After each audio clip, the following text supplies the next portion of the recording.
More on our top story. I'm joined by Saban Kardas. She's a professor at the Tobb University of Economics and Technology. Saban, thanks very much for your time this afternoon or this evening. Now, firstly, obviously Saudi has been fighting Daesh from its own southern border. What is the significance of this move to the Incirlik air base? Is this, of course, it is to do with the fight against Daesh, but is it also part of a strategic plan to build the relationship with Turkey?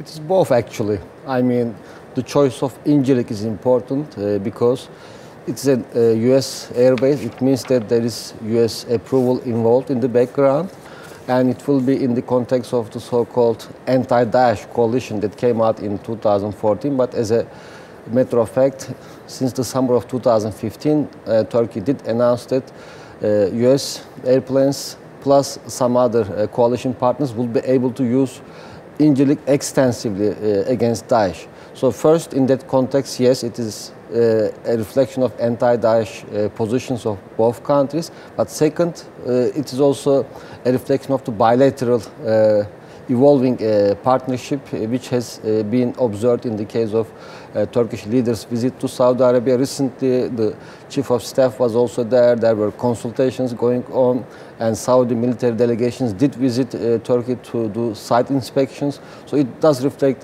both parts of your question. Well, I mean, Turkey's got a huge military, the second to the US and NATO members, so it doesn't really need Saudi's help. But if Saudi does want to help, is it going to be more through the air efforts, or do you expect there to be troops on the ground as well?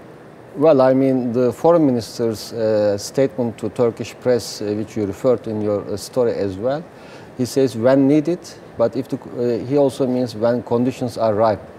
This was actually the position Turkey has been defending since the very beginning, that air operations alone will not solve the problem. At one point, you will need the ground component. But at this stage, we don't know. So at this stage, I think initially it will be mainly air component.